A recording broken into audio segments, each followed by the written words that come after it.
Never before ever after national highway పై ఆకర్షణీయమైన commercial plots చదరపు గజం కేవలం 5,999 రూపాయలకే. Ganesh real estates. మరిన్ని వివరాల కోసం సంప్రదించండి 9667777775. ప్రజల అవసరాల కోసం నిర్మించిన సామాజిక భవనాలు కొందరికి కాసులు కురిపిస్తున్నాయి. ప్రజాధనంతో నిర్మించిన వాటిని అద్దెలకిస్తూ వచ్చే రాబడిని పంచుకుంటున్నారు.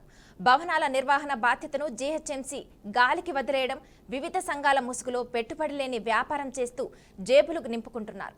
కుత్బుల్లాపూర్, గాజుల రామారం సర్కిళ్లలో మొత్తం 57 సామాజిక భవనాలున్నాయి. ఒక్కో భవనాన్ని 15 లక్షల రూపాయల నుంచి ₹1 కోటి వరకు వెచ్చించి నిర్మించారు. బస్తీలు, కాలనీల సంక్షేమ సంఘాలు, కుల సంఘాల పేరిట కొందరు వ్యక్తులు వీటిని స్వాధీనం చేసుకున్నారు.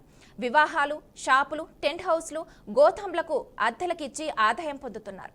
కొన్ని చోట్ల ఆయా భవనాల ముందు రహదారి పక్కన ఖాళీ స్థలాలు, కాలిబాటలకు చిరు వ్యాపారులకు రోజు నెలవారీ అద్దెలకిస్తూ రూపాయలు లక్షలు గడుస్తున్నా పట్టించుకునే నాతులే కరువయ్యారు.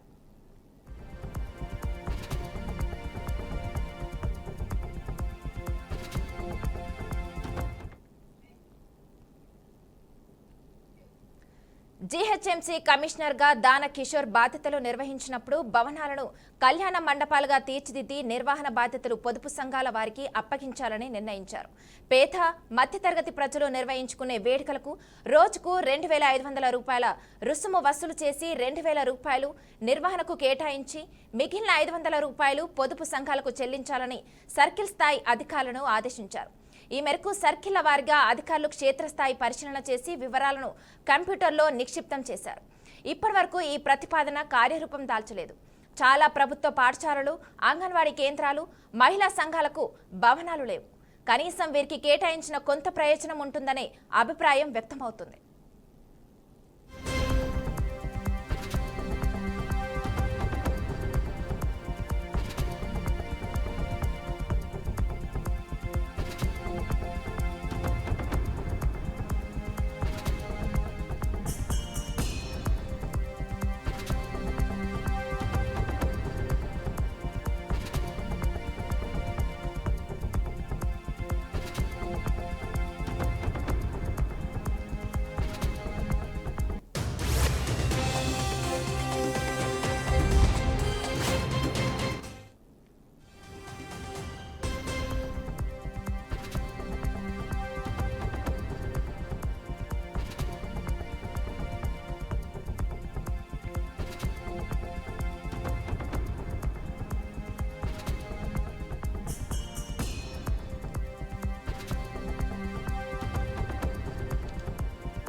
ఇక ఇదే అంశంపై పూర్తి సమాచారం మా ప్రతినిధి శ్రీనివాస్ అందిస్తారు. శ్రీనివాస్, చెప్పండి.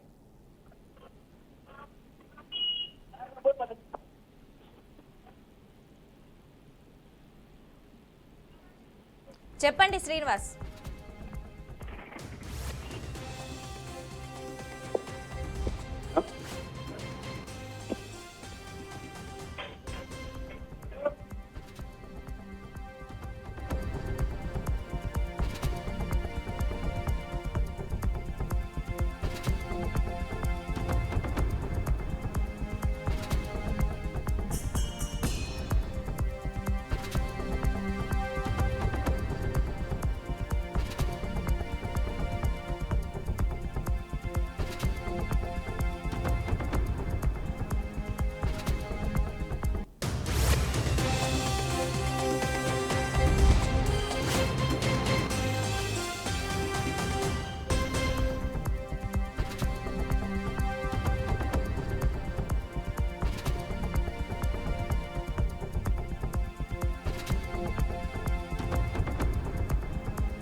ఇక ఇదే అంశంపై పూర్తి సమాచారం మా ప్రతినిధి శ్రీనివాస్ అందిస్తారు. శ్రీనివాస్, చెప్పండి.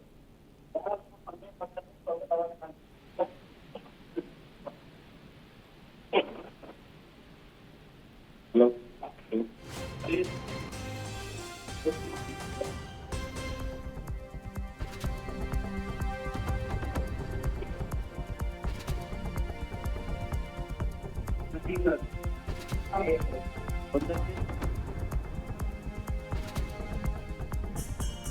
సంబంధించి హైదరాబాద్ కేంద్రంగా ఉన్నటువంటి జిహెచ్ఎంసీ పరిధిలో ఉన్నటువంటి భవనాలకు సంబంధించి అద్దె వసూలు చేస్తున్నటువంటి ప్రభుత్వ అధికారులు నిమ్మకు నీరెత్తినట్టుగా వ్యవహరిస్తున్నట్టు భవన నిర్వహణకు సంబంధించిన బాధ్యతలు వదిలేసిన జిహెచ్ఎంసీ అధికారులు వివిధ సంఘాల ముసుగులోని పెట్టుబడి లేని వ్యాపారం చేసుకుంటున్నటువంటి సంఘ నాయకులు. అయితే ప్రధానంగా చూసుకున్నట్లయితే ప్రభుత్వము తరఫున వివిధ సంఘాలకు చేసినటువంటి భవన నిర్మాణాలే కావచ్చు, దానికి సంబంధించినటువంటి సామాజిక కోణంలో చూసినట్లు నిర్మాణాలు చేపట్టిన క్రమంలో కూడా కుబ్దులాపూర్, గాజులవారపురం సర్కిల్లో ఉన్నటువంటి మొత్తం 57 సామాజిక భవనాలకు సంబంధించి ఒక భవనానికి 15 లక్షలు తరఫున సంఘానికి సంబంధించిన సభ్యులు వసూలుకు పాల్పడుతున్నారు. కేవలం అది ఆ సంఘం నిర్మాణం కొరకు ఉండాల్సి తప్పితే సంఘం రెంట్ కానీ తను ఇచ్చుకోవడానికి లేదనేది ప్రభుత్వ నిబంధనలు. కానీ దీనికి సంబంధించినటువంటి గైడ్ కానీ చేయడానికి మాత్రము జిహెచ్ఎంసీ అధికార పరిధిలో ఉంటుంది. ఆ మున్సిపాలిటీ పరిధిలో ఉన్నటువంటి అధికారులు ఎవరైతే ఉంటారో దానికి సంబంధించిన రైట్స్ కూడా వాళ్ళకు ఉంటుంది. కానీ రాజకీయ కోణాల నుంచి వారికి ఒత్తిడి రావడంతో ఒక్కసారి కానీ ఆ ప్రాంతంలో ఉన్న ఎమ్మెల్యే కానీ సంబంధించినటువంటి ఎమ్మెల్యే అనుచరులు కానీ ఈ వ్యవహారం చేస్తున్నట్లు కూడా పెద్ద ఎత్తున రూమర్ వస్తున్నటువంటి పరిస్థితి. దీనికి సంబంధించి ఇప్పటికే ఆ ప్రాంతాల్లో కూడా ఉన్నటువంటి విషయాలను కూడా ప్రజలు అనేక సార్లు అధికారులకు, జిహెచ్ఎంసీ అధికారులకు కానీ సంబంధించినటువంటి అధికారులకు ఫిర్యాదు చేసినా ఎవరు పట్టించుకోలేదు. అంటే బాధ్యతారహితంగా వ్యవహరిస్తున్నటువంటి అధికారులపై కూడా ఫిర్యాదు చేశారు. దీనికి సంబంధించినటువంటి వ్యవహారం ఏ అధికార పార్టీ ఉంటుందో ఆ అధికార పార్టీకి సంబంధించినటువంటి ఆ ప్రాంతాల బస్తీ వాసులు కావచ్చు, ఆ బస్తీకి సంబంధించిన రాజకీయ పార్టీలు చేస్తున్నారనేదే ప్రజలు పెద్ద ఎత్తున ఆరోపణ చేస్తున్నారు. ఇలాంటి విషయాలను పునరావృతం కాకుండా చూసి ప్రభుత్వానికి సంబంధించిన ఆస్తులను కానీ ప్రభుత్వం సంబంధించినటువంటి రావాల్సినటువంటి భవన నిర్మాణ రెంట్లను కానీ ప్రభుత్వమే తీసుకోవాలనేది ప్రజలు కూడా పెద్ద ఎత్తున ఆవేదన వ్యక్తం చేస్తూ వివిధ హోదాలో పనిచేసిన అధికారులపై కూడా ఫిర్యాదు చేసినటువంటి పరిస్థితి. అయితే శ్రీనివాస్ చెప్పండి, ఇది ఏదైతే ప్రజాధనంతో నిర్మించిన భవనాలకు సంబంధించి జిహెచ్ఎంసీకి ఉన్న బాధ్యత ఏంటంటారు?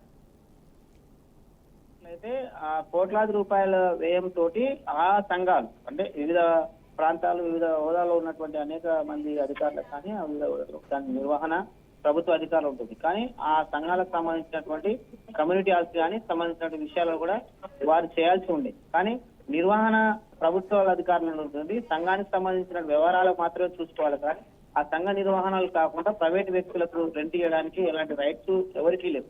ఆ సంఘము ఆ భవన నిర్మాణానికి సంబంధించి అందులో వరకే ఉండాలి అనేది ప్రభుత్వ అధికారులు కూడా ఉన్న నామ్స్. కానీ దానికి ఆపరేట్ చేస్తూ దానికి ఒక ఏదైతే డిపార్ట్మెంట్ ఉంటుందో సోషల్ వెల్ఫేర్ కావచ్చు, దానికి మైనార్టీ కావచ్చు, సంబంధించినటువంటి బీసీ వెల్ఫేర్, దీనికి సంబంధించిన కంబైనింగ్ లో ఉన్న అధికారులు నిమ్మకు నీరెత్తినట్టు ఉండడంతో రాజకీయ ప్రాబల్యంతో వారైతే వసూళ్లకు పాల్పడుతున్నారనేది ప్రజలు చెప్తున్నటువంటి పరిస్థితి.